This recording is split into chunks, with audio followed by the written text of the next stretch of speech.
video is brought to you by Manscaped.com, the global brand for men's hygiene and grooming. What Manscaped offer you is essentially the perfect tools and formulas for the 3 odour zones: your body, your balls and your butt. And the guys at Manscaped kindly sent me the perfect package 4.0 for me to show you guys myself. The first thing you'll notice when you get your Manscaped parcel is the quality of the packaging, but for me it's what's inside which is really important. And for me personally, I was really impressed by the ball preserver and the ball reviver.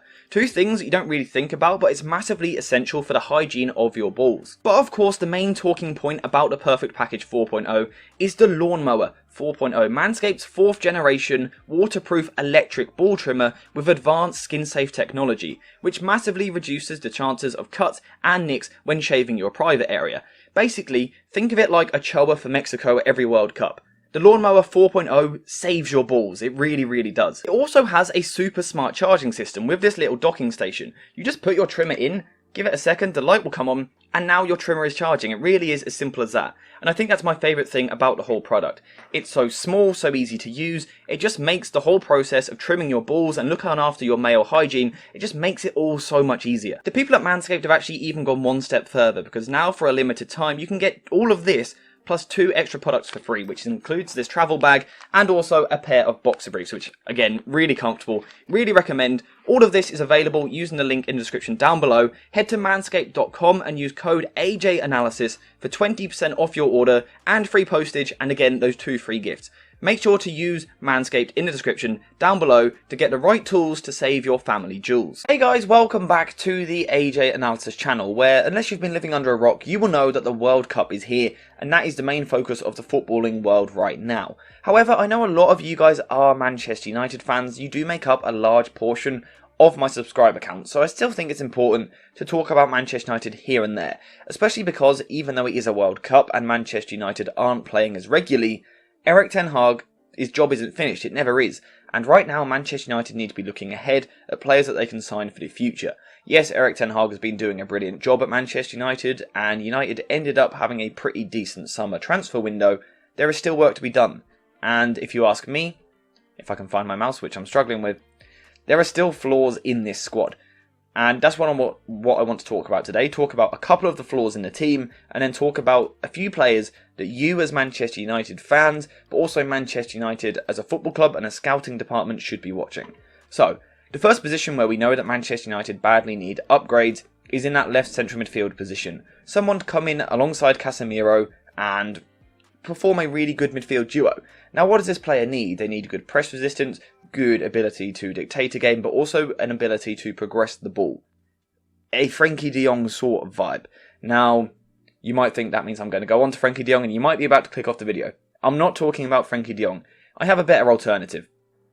Better alternative might be a stretch. I have an alternative.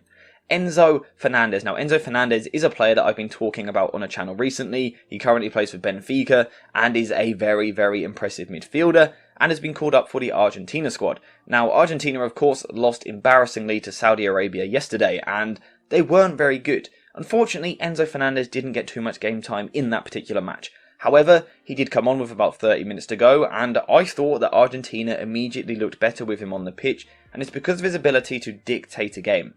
So, this is certainly a player that I think you guys need to be watching at the World Cup. He will play in a left-sided midfield position when he does play for Argentina, and perhaps the fact that they lost might mean that we see changes, so perhaps he could come into the team. That really would be great to see. Even if he is restricted to these sort of 30-minute cameos, I still think he has the chance to impress you guys, because that's the sort of player he is. He is a player that will constantly get the ball off his defenders, and he is just a ball magnet.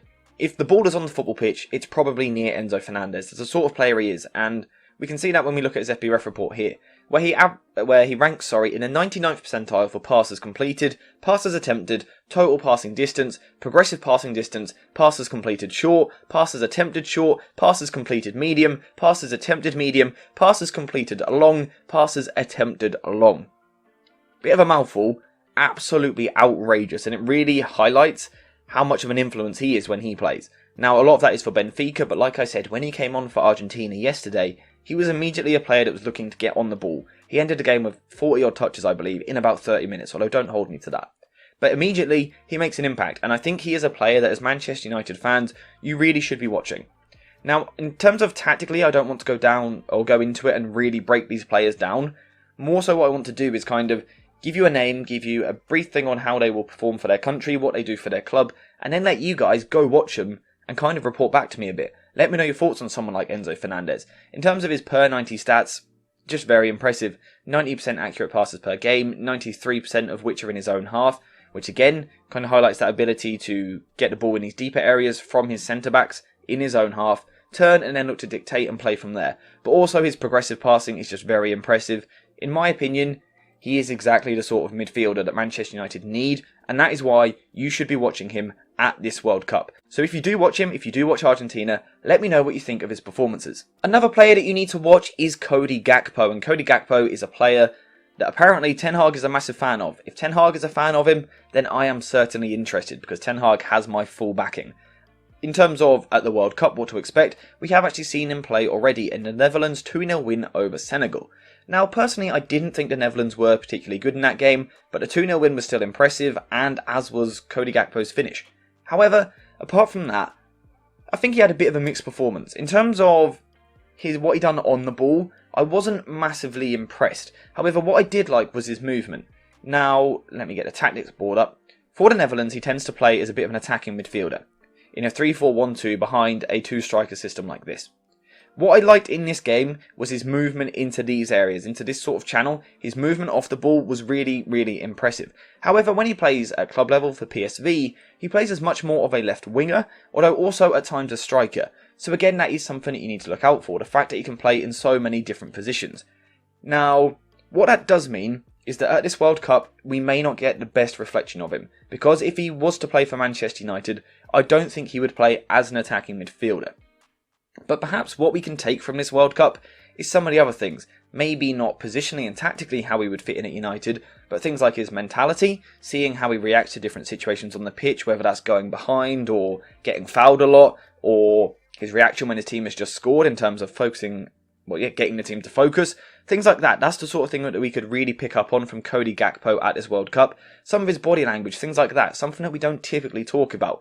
And also, of course, just his technical ability on the ball. How is his first touch? How is his passing? Things like that. In terms of the first game, I was a little bit underwhelmed by it. And I think some of you guys might be as well. However, like I said, his movement off the ball was really impressive. And what that does do is highlight an intelligence. Because Manchester United need intelligent players, because they really do lack them at the moment. And whilst the other day may not have been Gakpo's best performance, he's still got a goal, and it's what he's been doing all season. 33 goals and assists in all competitions this season. The most productive player in Europe's top 5 competitions. Sorry, no, just in Europe actually, isn't it? He is just the most productive player in Europe at the moment. So, that's got to be a promising sign.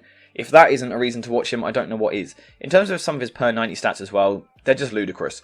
Now, what we can see if we look at kind of those bottom 4 or 5 things is that he is a player who will lose the ball. So, I think it's important when we watch him for Netherlands, but also just in general. If he loses the ball, that's not always a bad thing, alright? A player can lose a football. De Bruyne loses the ball a lot during a football match. So does Messi. Bruno Fernandes at Manchester United. They're good players. They lose the ball because they try things. And we can see that he tries things. 4.3 key passes per 90 minutes is an insane stat. But what makes it even better, there was actually a game recently where he had 11 key passes in 90 minutes. I don't think I can quite put into words how impressive 11 key passes in 90 minutes is.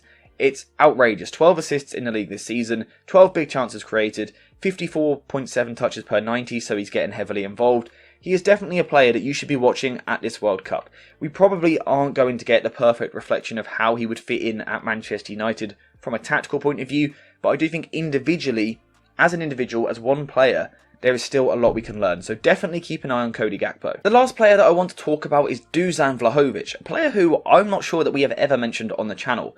But he's a name that over the past 18 months has really become well known around Europe for his performances for Fiorentina, and that which earned him the big move to Juventus. Now, since his move to Juventus, he hasn't hit the same heights. However, all we have to do is look at his stats from last season to know that this guy is a clinical finisher. 24 goals from an expected goals of 17. That's a good overperformance, but it's also in that range where it comes across as sustainable. We can see he's a player that gets a lot of shots off, whether that's on or off target, we can talk about that. But expected goals, 17 to score 24, that's a very impressive record. And with the news that has been breaking recently, I do think Manchester United need a striker. We know Anthony Martial can't be relied upon in terms of his injury record. He just isn't available often enough. And Cristiano Ronaldo is gone.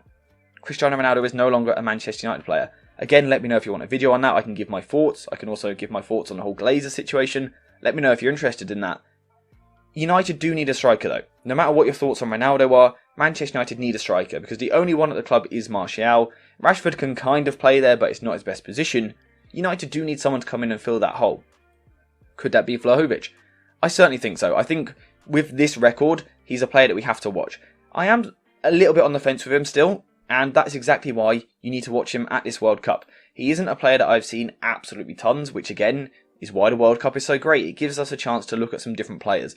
If I were you, watch him for Serbia. I think Serbia are a bit of a dark horse in this tournament, and I'm really looking forward to their game against Brazil tomorrow night, which I'll almost certainly cover on the channel if it's a good game, so perhaps we can learn a bit more about him there. I highly recommend you watch this guy. Now, whilst all his goal numbers are very impressive and he is a very good finisher, he is a player that I have concerns over because in terms of his passing, his link play, his first touch, not great. And it is something he needs to work on to really kind of go up a level as a striker. However, when you're scoring this number of goals from this number of chances, Vlahovic is a player that you have to watch at this World Cup. I do have less information on Vlahovic simply because he's a player that I don't know as well. So I'm going to be watching him really closely at this tournament. And yeah, that's my thoughts. Those are 3 players that I think you should be watching at this World Cup if you're a Manchester United fan. Also, if you're a Manchester United scout, these are 3 players that United need to be looking at. Like I said, I don't want to massively break them down tactically because I don't want to kind of give you guys your opinion before you get your own opinion. I want you guys to go watch these players at the World Cup and then come back and let me know what you think. Message me on Twitter, Instagram, reply in the comments down below. Let me know what you think of these players. These are 3 players that Ten Hag should have his eye on. Also, if you want a bit of a bonus one, Diogo Costa for Portugal. Now, any other time he would have been included in this video, but I'm at the point where I am certain United should sign him. It's not kind of like a let's watch him and see sort of thing. I am of the opinion Manchester United have to sign him. That's the only reason he's not on his list. On this list, if you are someone that hasn't watched him as much, go watch Diogo Costa for Portugal. Wonderful, wonderful player. He should be their starting goalkeeper, and he is someone that Manchester United should be looking at. So yeah, they're my thoughts. Manchester United may not be playing at the moment, but there is still plenty to learn about them and learn about what they need still. And learn what players can kind of fill the holes at the club currently. So yeah, let me know what you think in the comments down below. Make sure to subscribe to the channel, like the video, turn on notifications, all that good stuff that YouTubers say. I forget it half the time. Thank you guys for watching. I hope you have enjoyed the video, and I'll see you in the next one.